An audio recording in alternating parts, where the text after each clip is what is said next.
President, Riksantikvaren har viktige oppgaver som Miljødepartementets fagdirektorat på kulturminnefeltet.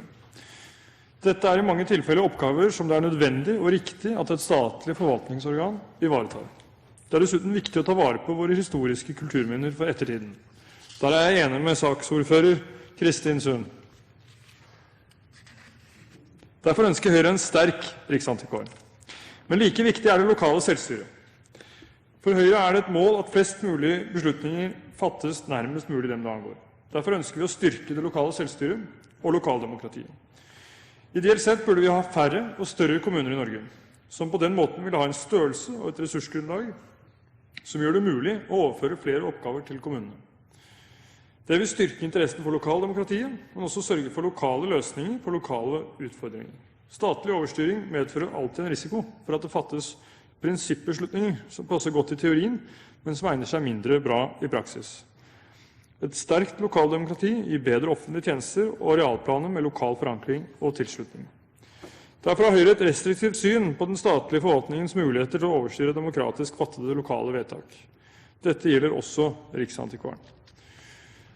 Høyre mener den statlige miljø- og arealforvaltningen bør reformeres. Det er behov for bedre balanse mellom statlige og lokale myndigheter, der hensynet til enkeltpersoner og lokalsamfunn ivaretas bedre enn i dag. Derfor er det vår mening at statens bruk av innsigelse må begrenses til der det er absolutt nødvendig av hensyn til overordnede nasjonale hensyn.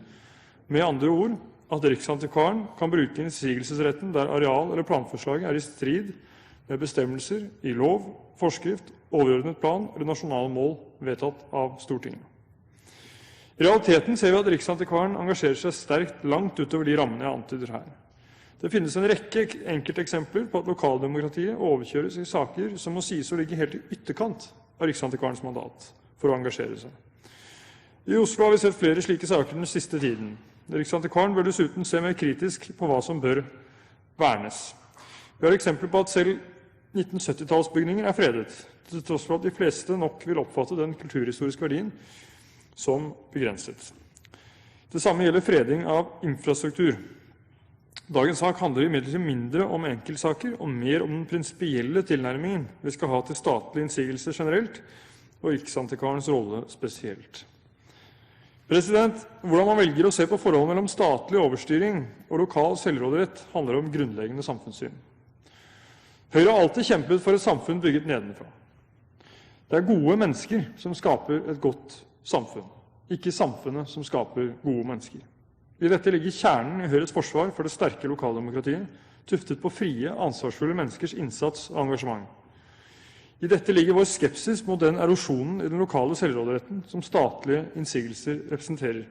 Derfor ønsker Høyre at Riksantikvarens mandat, fullmakt og rolle skal opp til vurdering.